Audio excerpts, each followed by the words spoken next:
all the time. There's so many things to remember. All the Mhm. details. Awesome. Well, I'm just going to go over, this is just going to be really casual today, but this is something that we run into this.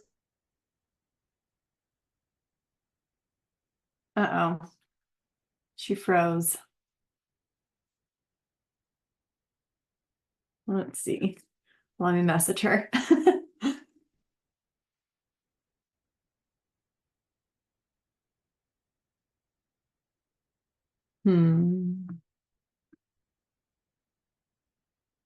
I know she was having connectivity issues this morning, so looks like that is still the case.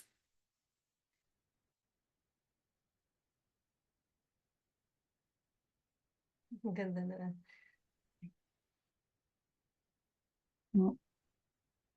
maybe coming back. If I had her notes, I would start where she is.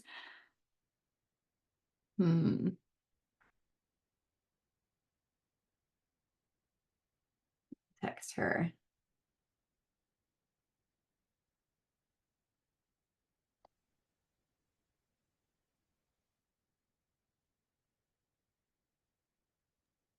Maybe her Wi-Fi box turned off.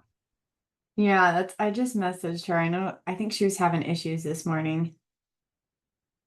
Let's see.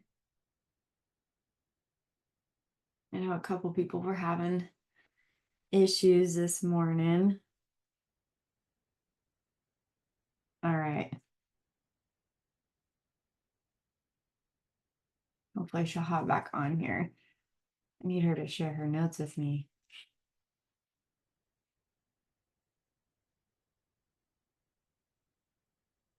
Well, Mike, how have things been going for you this last little while? I'm sorry, was that me?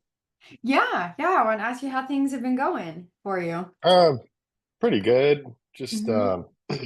trying to get more active on organic to try to get the ad spend down. So it's been really challenging.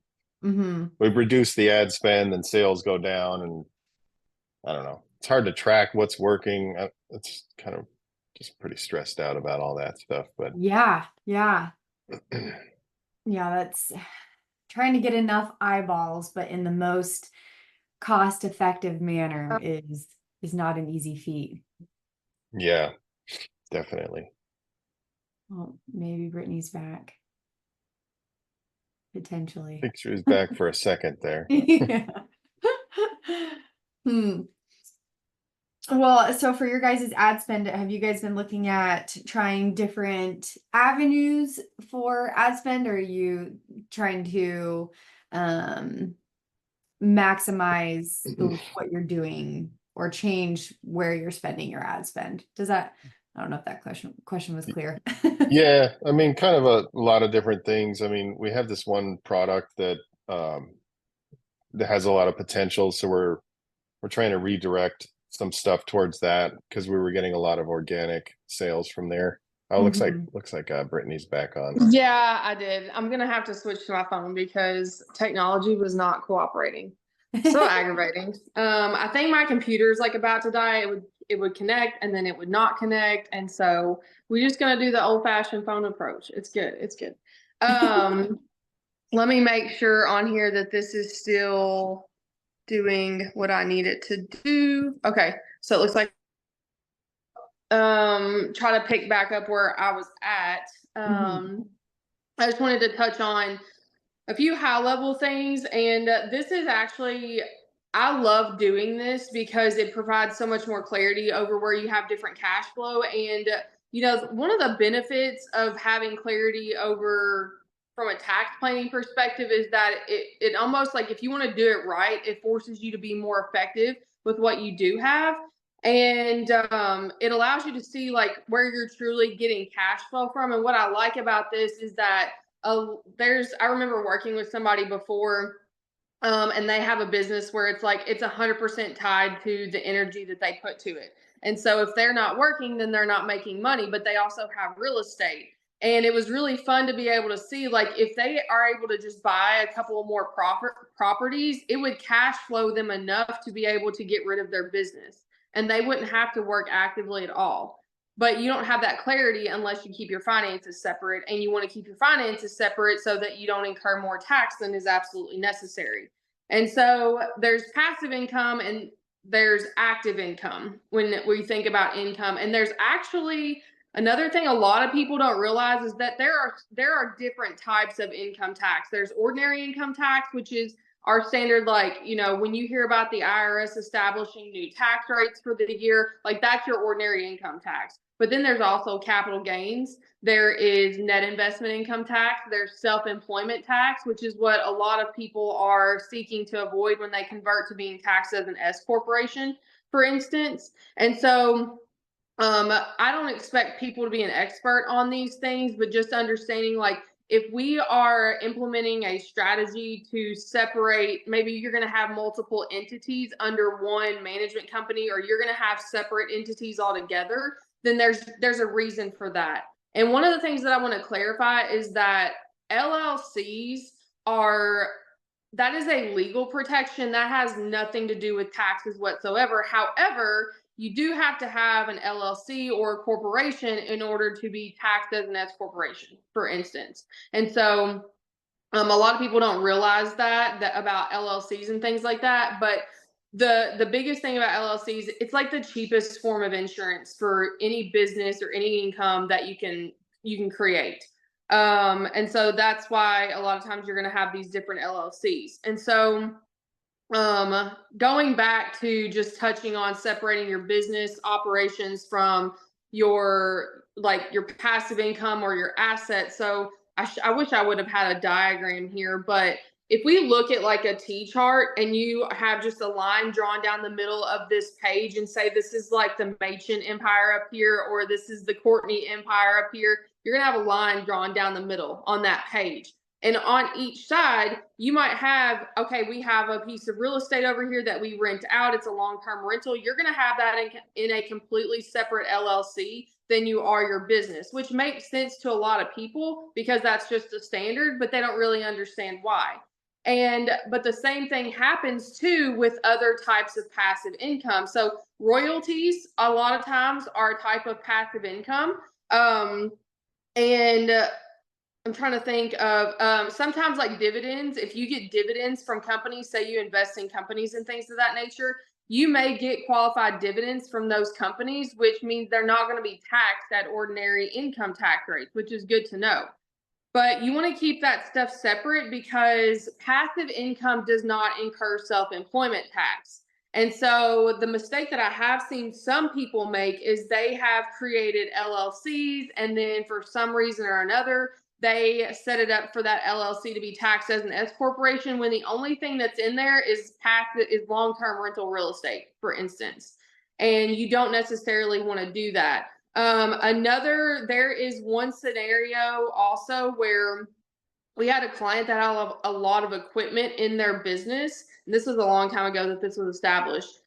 They had a lot of equipment in their business, and we were able to establish an entity to separate the liability for the use of that equipment. So they had all of this equipment in one entity, and their operating company that they generated, generated income from like customers and external people from, they rented this equipment from their own equipment company. And the reason that we did that is that we were able to make sure that this is going to be a passive entity over here that housed this equipment that they owned. But what it did is it shifted income over here. So it shifted income that would be taxed at ordinary income rates to having passive income from the rental of their own equipment to their business.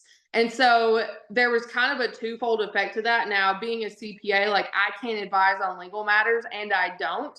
But having an LLC does provide legal protection for things. And so it just set up an additional veil of protection for the equipment in their entity. But it also shifted income from being taxed as active income or ordinary income to being taxed as passive income, essentially. So they're not going to have to worry about all like the self-employment tax from that and things of that nature. And there's things when you go to implement when you want to start expanding your empire, and you have to create all these other entities, I really like to walk through what does that look like in its entirety, because it's more complex to do that. I mean, when you start creating another entity, you have more regulation, you have more compliance that you have to adhere to. And so we don't want to just go out and starting LLCs. I know some people that it's like every time I talk to them, they have another company. And so every time they do that, they have another tax return. They have more fees that they owe the government every year just to have that LLC in existence. And they're not making a whole lot of money with just one entity. They're making little money with a bunch of stuff because we weren't focused on building that one first. But once you get to a certain level in your business and you talk through what does this look like to minimize taxes, because while I don't like to focus on paying the least amount of money in taxes, and the reason why is that you focus on playing small when you are focused on paying the least amount in taxes. If you are building a business that is extremely profitable, yes, you're going to pay taxes, but as your business is profitable and it generates that excess cash flow for you, you take that profitability and that excess cash flow to invest in to invest in assets that will help you to minimize your taxes overall. And so I look at tax planning as it should be a part of your business plan and part of your business strategy. But we have a framework that we follow for our business blueprint, and that is the very last component of that. Because too many times people want to start another LLC because they're like, well, I have an opportunity to generate passive income over here. And I love that. But what are you going to do with your main business right now? Like, if you don't have the structures in place to be able to support that, you're going to start this, you're going to be generating income over here. And just because it's passive doesn't mean you're not going to work on it. Usually there are thresholds for the IRS for what is considered passive. But you got to think about what your time involved in that is going to be as well. And so just thinking about that when it comes to when is it time, like what is kind of like the trigger to have that discussion? Like, should I, if you have a business that has a lot of equipment in it, should I create another entity to put all of that equipment into? Maybe. I would just look at, do you have a team in place that can manage that equipment for you? Because a lot of having if we look at the example that I spoke about earlier, having the equipment where we're shifting income and having the equipment in a separate entity, you're going to essentially, like you would have a property management company, you want to have somebody that can manage your equipment, which your team may be able to manage your equipment. You just don't, with you being the owner of that entity that owns that equipment, you don't want to be that person that is actively doing it, because then otherwise you just created another entity with more ordinary income that is going to incur more compliance costs, and you're still going to pay the same amount in tax. But in the big scheme of things, it's hurt your cash flow because now you have this additional administrative burden because there wasn't a good plan in place. So I would focus on making the business as profitable as possible. Everybody's circumstances will vary. But where I also see this very common is business owners that their business is doing extremely well. And so they have a lot of this excess capital built up in their company, and they're able to distribute that out, or they're able to buy real estate and start building up that side of their empire over here for some long-term wealth. And what you don't want to do, a lot of times people will create a management company and their business is owned by their own management company, and maybe they have some other streams of cash flow over here that's ordinary income. If you already have your own management company essentially set up, which is where you pretty much just have an LLC that owns all your other LLCs.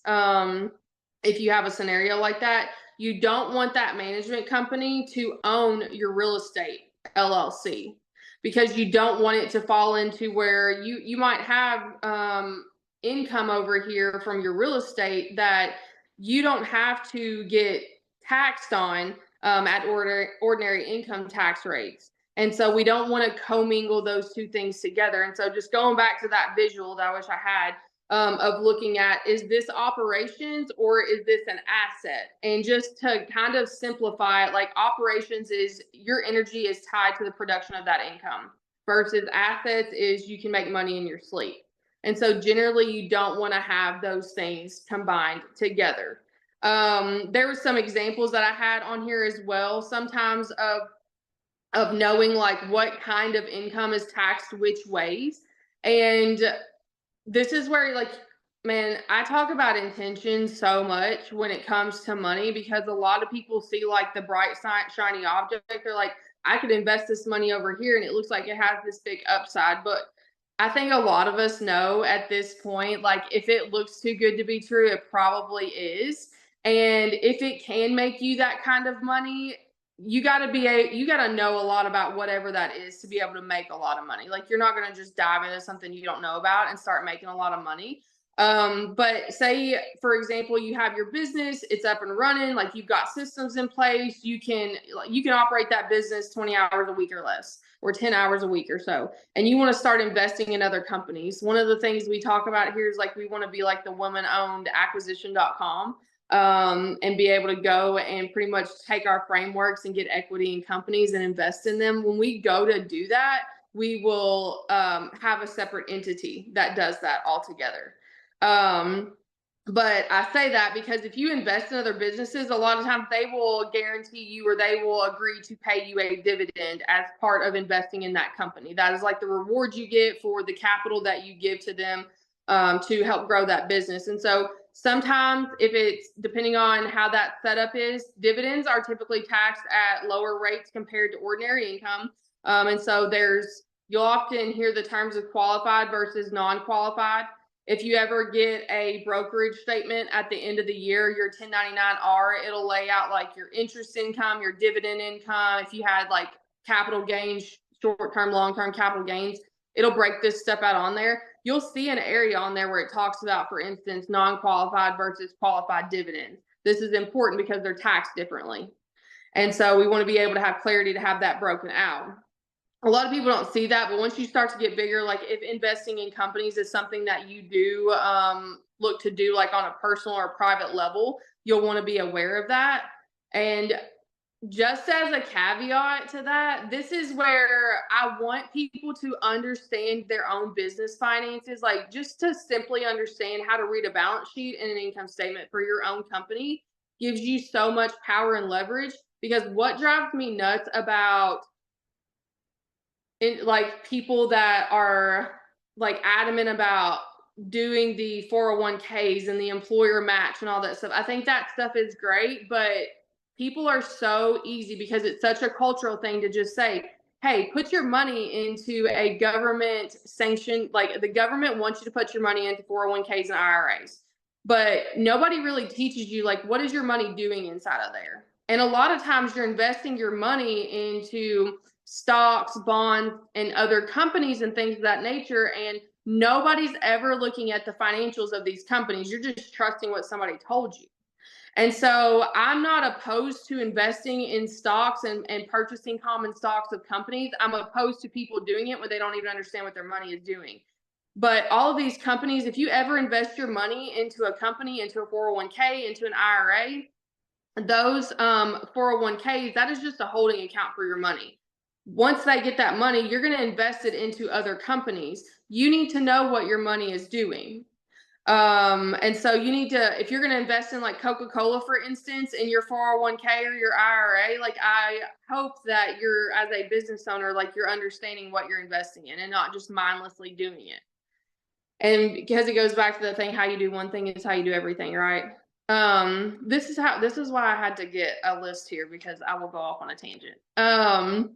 But stocks, for instance, like when you invest your money into stocks, into the common stock of other companies, for instance, they will pay you dividends. It is taxed differently. Royalties a lot of times are taxed differently, and because they're usually considered passive, and that's going to come from things like if you've ever published a book or music or anything like that, like intellectual property. A lot of times business investments where you're not actively involved in the operations of the company, so you're like a silent partner or a limited partner, a lot of times that is going to be passive income. It will not be active income. And oh man, setting this up properly is so important, and making sure that this is filed correctly on your taxes is so important because I've seen the case where people were limited partners in businesses, but their taxes were filed as if they were an active partner. And it's like you have to go back and fix that stuff if somebody, the right person, catches it, because they end up paying a lot of self-employment tax on that when they never had to. And I mean, it adds up so fast. And when I talk about self-employment tax, what we're referring to is that 15.3% tax that you're going to pay on self-employment earnings, unless you have the proper structures set up to avoid that. Other types of passive income can be like rental income from equipment or other assets, like I mentioned earlier. Obviously, real estate is a big one for passive income, and the topic of real estate could be so many conversations because there's different activity levels that give you different benefits.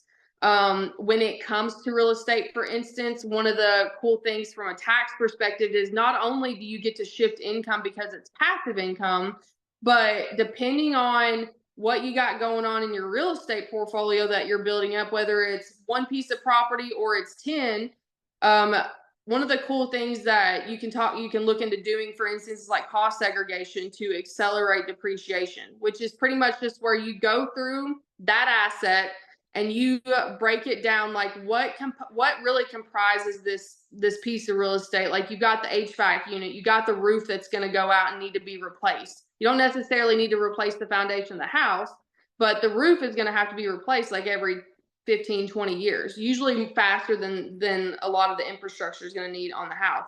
Those things, a lot of times, if you have the right people that know what they're doing, you can accelerate depreciation on things. So not only have you shifted income, but you've been able to accelerate depreciation, so you have more of that to lower your income and to get more tax benefits from that.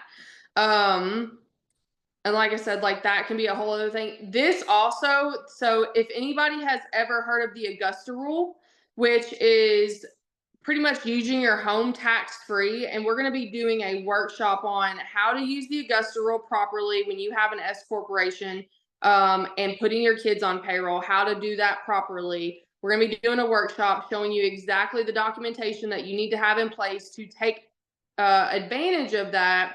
Because what that allows you to do is rent your residence allows your business to rent your residence essentially from you to conduct your board meetings and any other business activities that you use your home for. And you can pay rent to yourself for 14 days or less out of the year. And you can use that as a deduction for your business, but it is tax-free income to you.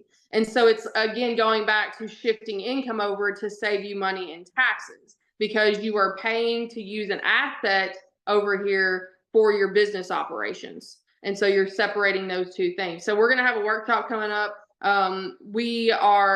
We'll let you all know about that in Telegram when we get that scheduled. I think that's going to be in about the middle of August that we'll be doing that, because we have documentation for how to set this up. I think a lot of people still don't understand it. So I'm going to walk you all through exactly how to set that up, one and done. Because at the end of the day, the biggest tax strategies, you always got to have documentation for it. Like the documentation is the deduction. Because if you don't have that, then we can't substantiate it and we're not going to take advantage of it ultimately. So we're going to walk you through how to do that. And then one of the other things just to mention, this is maybe for people that have ever had an annuity or you purchased one and you plan to take advantage of it later. A lot of times those are like partially taxed or they're tax deferred. One of the things that I did not make a note of on here that huge fan of, and I'm sure a lot of you all have heard of, is whole life insurance or the concept of infinite banking. Now, I'm not an expert on this. I have a couple of friends that I want to get on one of these coffee chats with us to go through how to set that up and effectively use that. But I love a whole life insurance policy if you can get one of those, because obviously, like, you have the benefit if something happens to you, you have life insurance to cover it. But the other thing is that you're putting money into this policy and you build up this cash value in it. And so many people, I'm actually in a group on Facebook, I can't remember the name of it, a guy that just does this all the time. He uses his life insurance policy to purchase real estate. and he can take money out of there. It is tax-free income, that it's tax-free money that he takes out of his insurance policy. He can borrow money from it and he pays it back on his own timeline, but he uses this to buy assets and all kinds of stuff. Now, I have one of these as well, but I'm just storing this up because we have plans to use this actually to purchase real estate hopefully next year. We'll just see what the market's looking like, but I have wanted a cabin in Tennessee for so long, and we're looking at getting a piece of investment property down there that we can use, but we'll rent it out the rest of the year. And so that's what we're going to be using ours for instance, but you can use it for anything. And there's so many case studies to support this. And I love the whole life insurance policy as a long-term tax strategy because I mean, it depends on who you get with, but you get the right policy, you can put all kinds of cash into these policies. And then when you get to like retirement age, which is not a concept we believe in here, but everybody knows what retirement age is. I mean, you can use that money for whatever you want. And so I love that concept of infinite banking, but there's also a lot of misinformation out there about them as well. And so that's why I want to get an expert on here to talk about that with you all. But that's like a don't worry about paying tax at all tax strategy, is putting that money into that life insurance policy. And so overall, I just wanted to touch on a few things to separating your business from your assets. Obviously, legal protection is a huge one.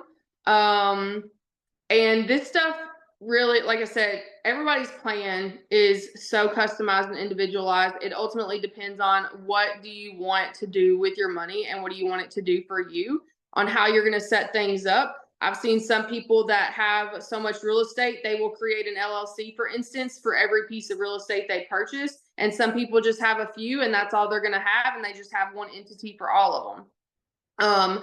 And then when it comes to your business, looking at how to structure that properly for where you want to go.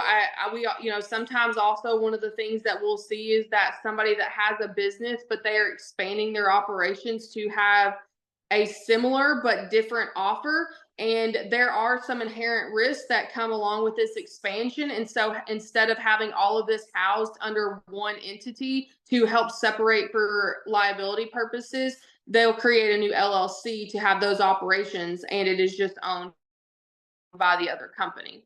And so there's the legal protection component of tax planning that's really important there. And then obviously the tax minimization that comes with properly structuring your assets and your business ownership, so that you are not paying ordinary income on passive income when you don't have to. And what I also love about this is we are all about clarity, right? And so when you have your cash flow that is being managed by a separate entity altogether, you have to keep separate books for that. And it does add a layer of complexity for that. However, you have a layer of clarity that you otherwise wouldn't have had. And it's worth, if it's another QuickBooks subscription cost, like it is worth it to have that clarity. And so, I don't want my, if I have 3 businesses, I don't want all of that financial activity managed on one set of books. I want them all to have their own set of books so that I can see with clarity, how is each of those businesses performing? And the same thing with my assets. We have a property management company and they do the accounting for a lot of, clients that own properties. And one of the things that we were actually talking about yesterday is how can we provide them better financial reporting so they have more clarity over how their properties are actually performing. Because a lot of the clients that they are working with is investor type people. They're going to want to have much more accurate financials because they know how important it is to be able to see how profitable is my property. When am I going to have to replace X, Y, and Z, like the HVAC system or the roof, or maybe these improvements that we built on 10 years ago and they're starting to deteriorate. They're going to want to have clean financials to be able to assess that and make decisions to know, do we need to reinvest into this property? Are we good and we can use this excess cash flow to go and purchase something else? Like at the end of the day, that financial clarity gives them the power to make those decisions. And that's why it's also so important when I mean, I know so many people are like, why do you have to have all this information? I don't know how many times I've heard that, but we have to have it so that we can customize your business plans, your tax plans to you as best as possible. Because I see so many tax advisors and tax planners out here, not CPAs. They've never touched a tax return a day in their life, and we fix the stuff that they do for clients to try to save people money in taxes every day. So really important to have clear financial information and allow somebody to manage that for you and to understand how to read and interpret it. Yeah, obviously we're sticklers for that because that's one of the things that we do. But you know, at the end of the day, it's like, what are we going to be looking at when it comes to taxes for assets versus business operations? If you are going to be generating another type of income, I would say that I would consult with us to just say like, hey, how is it? Do you know how this is going to be taxed, or what do I need to get to have clarity? Like, do I need to set up another entity for this, or can I just have it paid into this entity? And those are like those are usually really quick questions. Like, you all have access to us on our text line. If y'all have questions about stuff like that, like, we can usually tell you pretty quickly, or we can ask you a few questions to get clarity and tell you what needs to be done there with relative ease. So just before you go to expand or purchase anything else, and especially if you know that, hey, I'm really close, like, this is a done deal, I just haven't paid for it yet, especially when it comes to real estate, like, going ahead and getting the proper entity structure set up beforehand, so that you don't pay. Because a lot of times also what we'll see is, like, we do a lot of restructures where we will create new entities and move assets and move activities and stuff in businesses because they went ahead and took the action, which I love, but then they cost them a little bit more up front than if they would have proactively planned and met with an advisor on that in the first place and set up the right entity structure to avoid having to go through that whole process. Because what I find is that so many people are great at what they do. I don't know how many times I've heard, like, it just took off and I didn't expect for this to happen, and their business did so well. And then it's like, I have all this money I don't know what to do with. And everything just happened so fast that they didn't realize it was going to happen that fast. And then they didn't plan ahead, and it ended up costing them a little bit up front. But thankfully, we're being proactive now. We can shift some stuff around. So that's just kind of like what I wanted to touch on here. There's a lot of different ways I could go depending on questions that people have. It always depends on the situation that you're in. Ultimately, but I wanted to know if anybody has any questions. You can drop those in here or just unmute and ask those questions. And I'm happy to go over anything else that kind of comes to mind for that. And drink your coffee.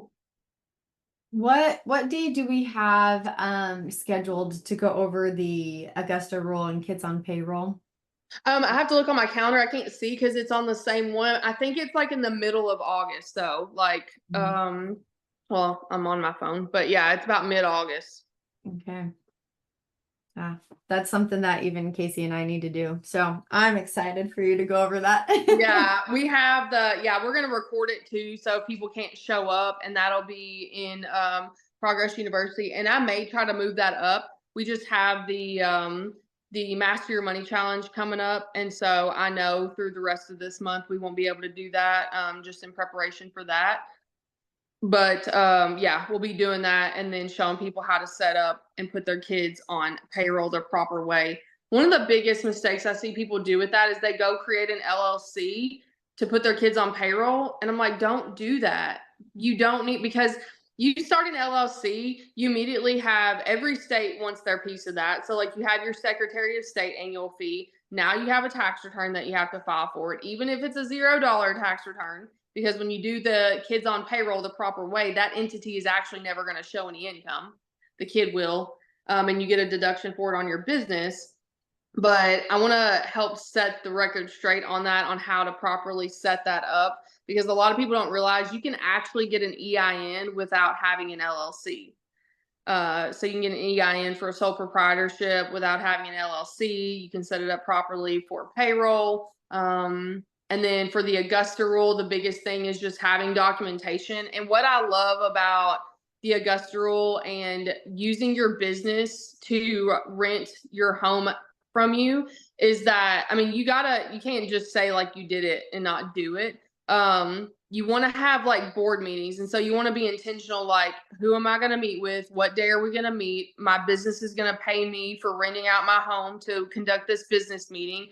And not only are you going to get the tax benefit from it, but you're going to get the intention benefit from it, from focusing on being intentional on building your empire, building your business. And this is where, you know, my husband and I do this. Courtney, I'm sure you and Casey do this as well. But I mean, we meet every week and talk about our businesses. We talk about our finances. Once a month, we do our net worth assessment together. And when we're having that conversation, we get like that bird's eye view on our business, and we leverage our home to do that, because we're literally sitting down at the table, going through the computer, looking at all of our assets, all of our liabilities, what's going on in our businesses, how are they performing, what do we need to do, and we're having that conversation, and we have that documented to show like, hey, we met at this day, this time, this is what we talked about. And where we live, so I like to do it in person.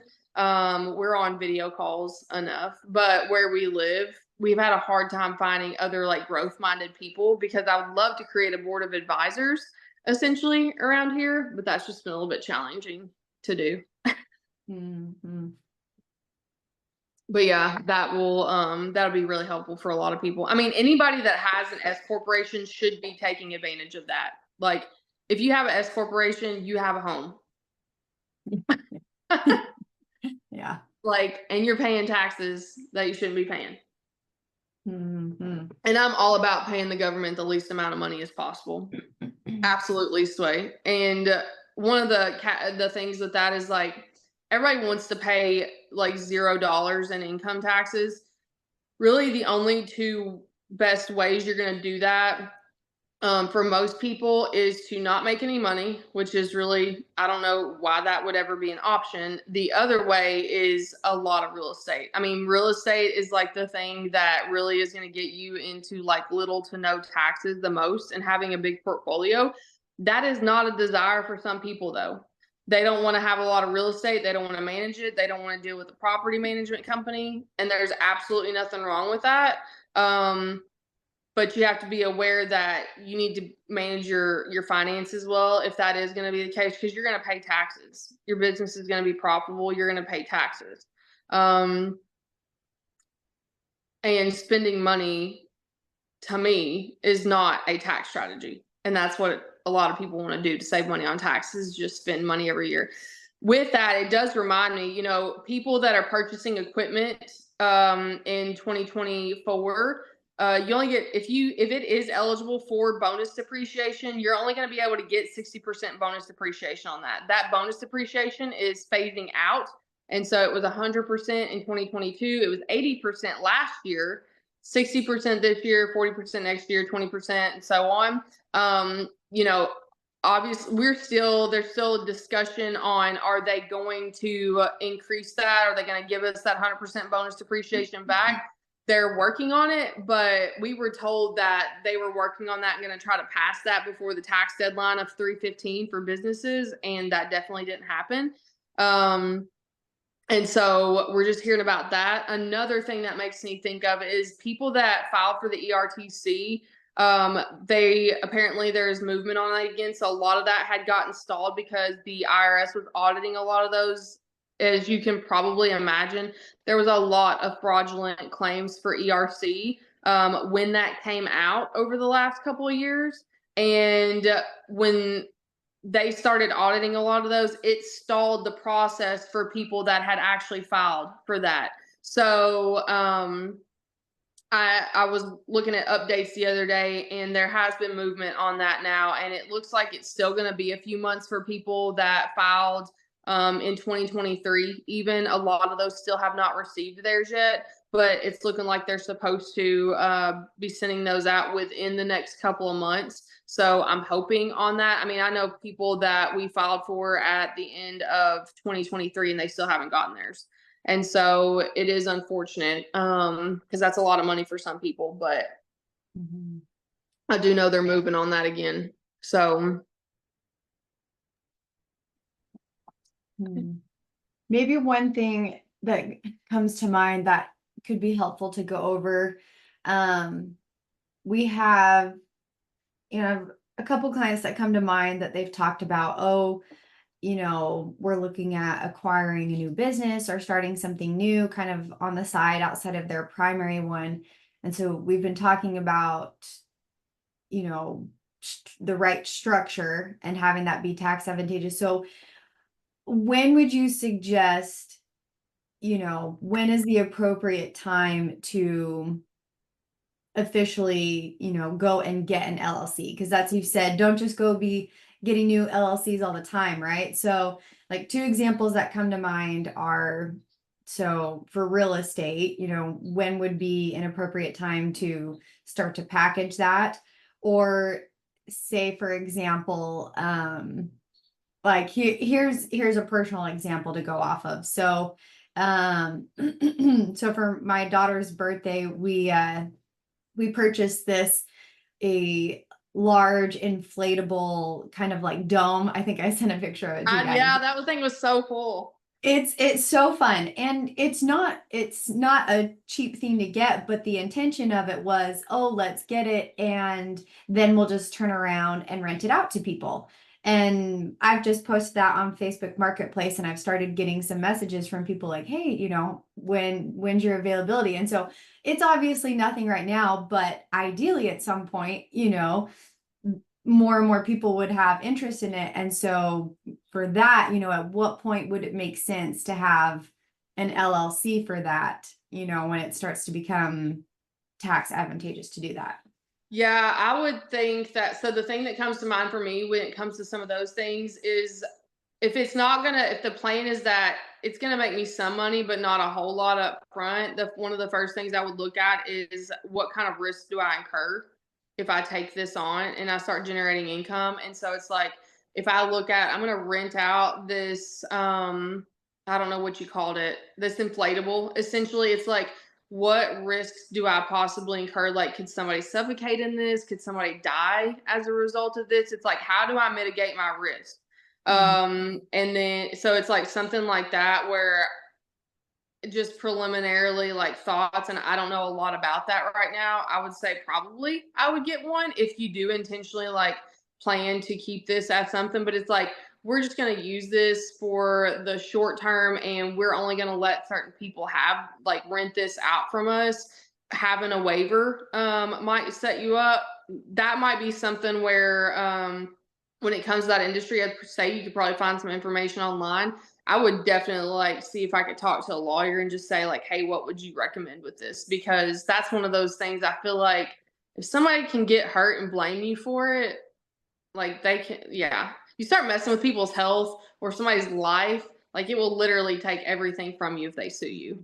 And so if you have everything, it's like, it's just in an LLC, then it's limited. If you didn't create that and something happens and they sue you, it's like everything you have is wide open. So that's what I would look at for that. When it comes to real estate, it's like, if you've identified a property and it's like, we're making an offer on this, create that entity and purchase and have that piece of real estate put into that entity immediately. I mean, usually you can get it transferred over, but especially if you're going to be purchasing a piece of real estate, maybe that's going to be like a long-term rental and it already has a tenant in it, I would definitely want to go ahead and make sure I had an LLC for that, just to minimize that risk. Since there's already somebody living there. And then you mentioned, like, if somebody, so I mentioned earlier, like, when do you set up another LLC, for instance, like if you have a separate business segment? So this is actually very relevant because the property management company that I mentioned, they do property management, right? But one of the things we're working on is developing a business plan for project management, which is essentially like like a general contractor, essentially, because they do project management. So they don't actually, if somebody in California needs a new roof on their property, the rental property is not going to do it, but they're going to manage the project, much like a general contractor would manage the building of a new house, but they're not going to actually go in there and do the construction. We want to set a parameter around when do we create another entity for that. Without looking at anybody's details, I would want to make sure, is the original business, are the operations there, is it stabilized? Is it profitable in the first place? Because like I said earlier, if you start taking your foot off the gas on this thing over here when you don't have the systems in place to maintain that speed and that stability, and you start expanding and you're going to create another entity that is owned by the original corporation to focus on this, and you don't have the right structures in place, and you're not even aware really of how it's financially performing, then I would be very leery to do that. But if you have a business over here, it's profitable, it is consistently profitable, you have the team in place to manage that, I would look at, yeah, okay, now we can create another entity, we can launch this business plan.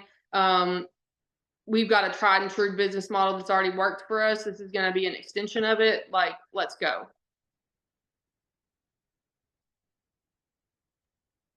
Love it. Yeah, like, it makes me think of the example that I talked about earlier with the company that separated its equipment out. It was a construction company that had a lot of like excavation equipment that they didn't use all of it all the time, and so they wanted to be able to have other people when that equipment was, because when it comes to equipment company, like excavation or construction companies, if you have equipment and that equipment is not running, it is costing you money to own that equipment. And so you want to keep it running as much as possible. And so they created another equipment LLC, and their assets were transferred over to their business assets were put into that entity. Now, something important to realize, this sometimes depending on how that works and what that transfer looks like, if you transfer assets out of an S corporation, it can trigger capital gains tax because you're essentially selling those assets. So you want to make sure like that is not something that you can just easily do. But that is something where they were able to start purchasing and transferring some assets over to this other entity. And so they shifted income over there, and they were able to generate more income over here with this equipment rental business. And they had a team in place that could manage that business, but for them, it was not active involvement. So it was passive to them as the owner of that company. And so, and I want to think that they may have went in like 50-50 with somebody on that. Now that I think about it, this was a while back. But yeah, we'll see some of those sometimes. I mean, like, you could even do this, we work with a lot of these med spas. You could even do this with a med spa if they have 10 pieces of equipment, decent sized med spa. They have multiple locations, for instance. Like, you might even look at doing something with one of those, for instance. And so it's just another income shifting opportunity, and then it's a liability shifting opportunity as well that we'll look at. So okay, I was like getting messages, so I didn't know what time it was. Does that make sense? Yeah, well, to me. I was really glad that you mentioned that at the end, because a follow-up question that I was going to say is, we have a lot of med spas and a lot of clients that are purchasing equipment or devices that they may not be $50,000, they're getting trucks, or not everyone's getting an excavator, right, for their business. But they have pieces of equipment that are $10,000, $20,000. Or so what kind of threshold would you say for our clients to kind of keep in mind about, okay, I'm slowly purchasing more pieces of equipment or devices, at what point should this might be a good time to start to look at potentially shifting those over to another entity for kind of these advantages we're talking about?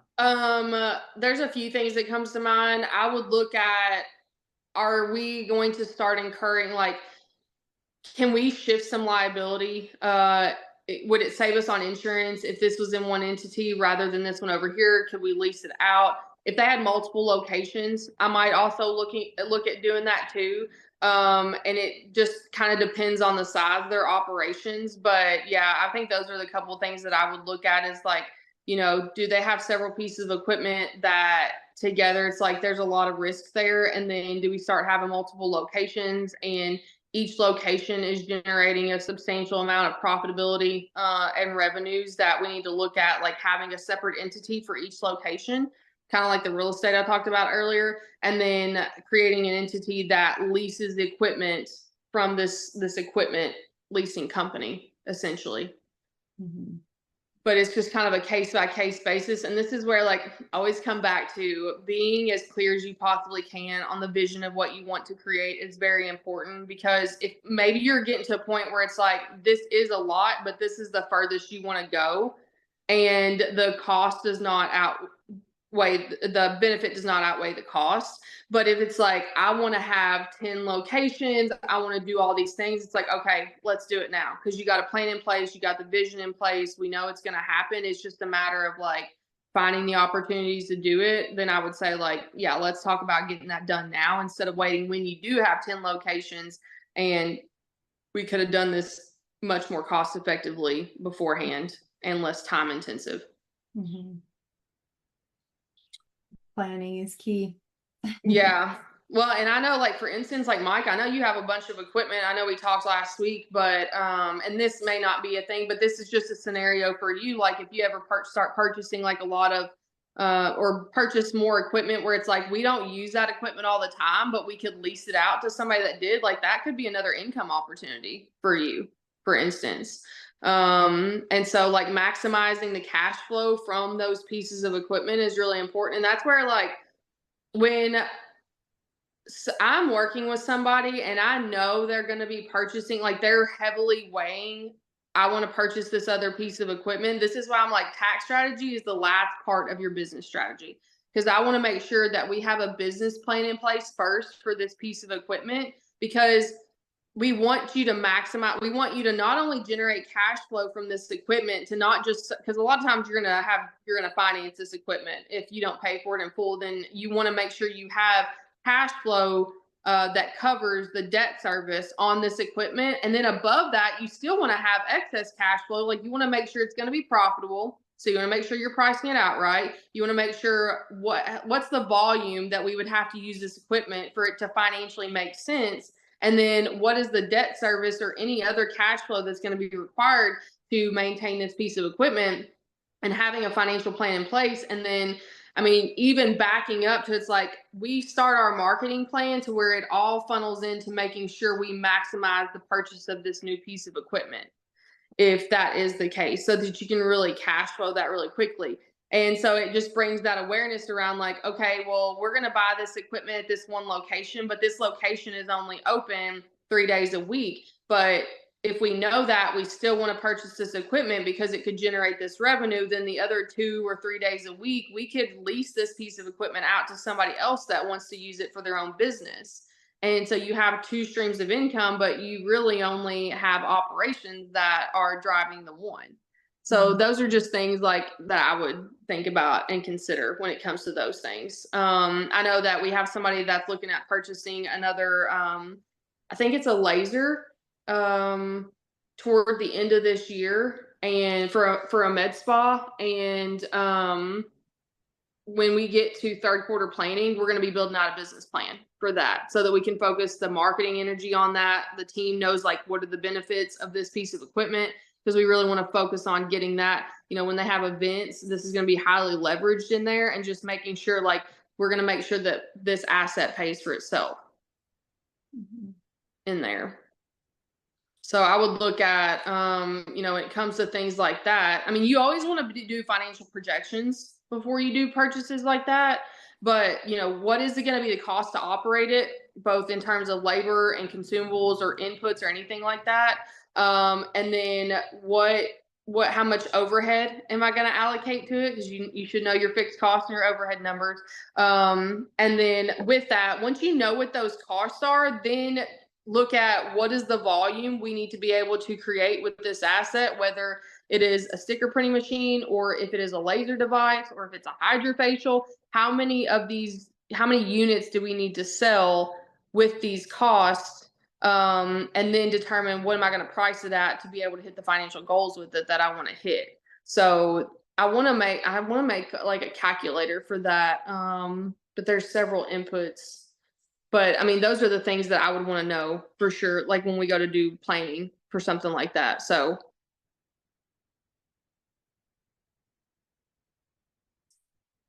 I thought I saw like somebody drop a comment in here about something.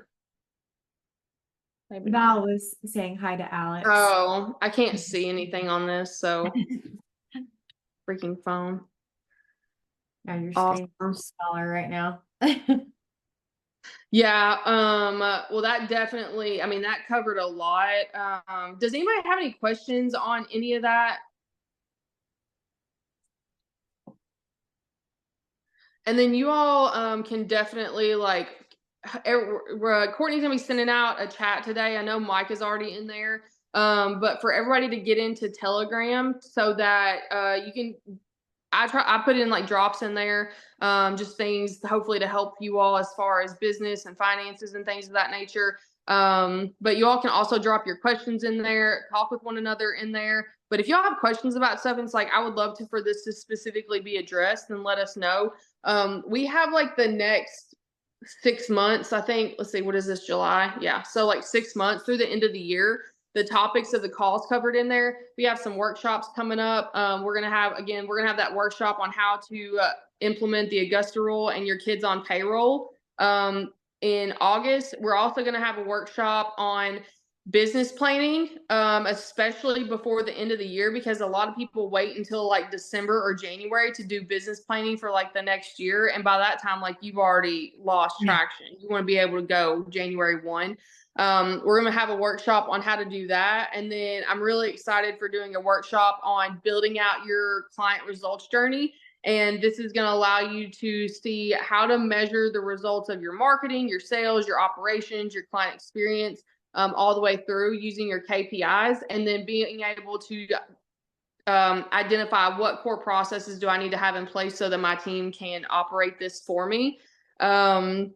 We're going to have a workshop on that. And then we will have more workshops on Master Your Money, because that whole CEO protocol, that is a system for actively managing your finances in your business. We're going to be doing that first one on July 24th. That is a Wednesday. That goes from 10 a.m. Eastern Standard Time to 4 p.m.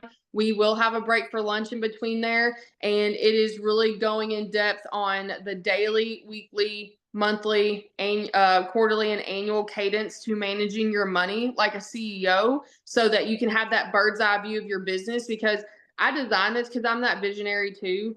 And I want people to be able to see the bird's eye view of their business and then know what to do with that information. Because I think that's a lot of times the step that people are missing, is that, okay, I see these numbers, but they don't know what to do with them. And that gap is the story. And that is what I love to show people. And so in the Master Your Money Challenge, we're going to be going over the CEO protocol and not just showing you numbers, but what they mean and how to use that to build your business. And so you all have access to that. If you log into the portal for Progress University, you should see that on there. You can get that code to check out that product, and you'll get it for free. But we'll send everybody in Progress University information on that anyways, in case you can join. It's a one-day thing, so hopefully you can get that scheduled on your calendar to get that implemented. And you'll just really need to come prepared with your financials. And if you have questions on any of the information that you need, then ask our team. We can get you any of that information. Last thing, and then if anybody has questions, and then we'll hop off. The next coffee chat for this month. So one of the things that after we close out financials this month, we're going to be doing a vendor and expense analysis for our clients. And what that is where we just got to go through and do a checkup. Do we have everything allocated properly? If we need 1099s for anything, like let's go ahead and get those. One of the things I want to encourage you all to be aware of, if you all pay vendors that are maybe they're like an independent contractor or anything like that, make sure you're getting W-9s before you pay these folks, because we need those at the end of the year. And so we kind of like to go through and make sure we do an audit. Do we have those W-9s already? That way at the end of the year, we're not scruffling to do that. And then we send you all some reports to show you who are you paying most of your money to and what are you spending the most of your money on. So this is why we call it a vendor and expense analysis. And why I think this is important is because as your business grows, it's that thing of what got you here won't get you there. And so a lot of times people are spending money on things that they forgot about that they used to use or it used to serve them, but it's not anymore. And so you're leaking cash flow to vendors and expenses that you don't actually need anymore. And a lot of times you find that I'm using one application that really takes place of these three. And so you can save some money there, have more profit in your business, and just give you all more clarity on where your money is going. And so after we close out financials, our team is going to be going through that project. We're going to be talking a little bit more about that on our next coffee chat. And then again, if you all have questions, something specifically that you want covered, then drop that to us, whether that's in TaxDome or Telegram, and we'll make sure to cover that on here. Do you have anything to add, Courtney? Oh, I am unmuted. No, nothing comes to mind. Awesome. All right. Does anybody have anybody have any other questions, comments? Oh, Courtney's gonna send you Telegram info this afternoon, Alex. So you'll just need to download that app and then we'll send you the link so that you can just click on it and it'll take you immediately to the group and you'll be in there. So it is July 24th. It's a Wednesday. Wednesday being WINS day. Yes, Wednesday. I know that's the day you're in the clinic, Alex, but if you can go through this, then I know that would be really good for you, because we're going to go through your break-even calculator. We're going to go through setting up your CEO dashboard and not just tracking KPIs, but it's like, what is the one thing when you're tracking your KPIs that you need to focus on and understanding what actions to take from these. It's from 10 a.m. Eastern time to 4 p.m. Eastern time. And there'll be breaks in between. We'll send out some more info for you all on that because you get the access to it, and it will be recorded for you all, just in case you can't make the full thing either, because I understand like a day is hard for some people. I was going to make this like a 5-day challenge, but nobody's got time for that. We're just going to do it one day. We're going to do an intensive. And then we'll talk about the other components of that later, but we'll send the components of that to you all, and then you'll know how to join. Otherwise, any other questions? Thanks for asking that, Alex. Awesome. All right, ladies and gentlemen, we will talk to you all later. Bye. Bye.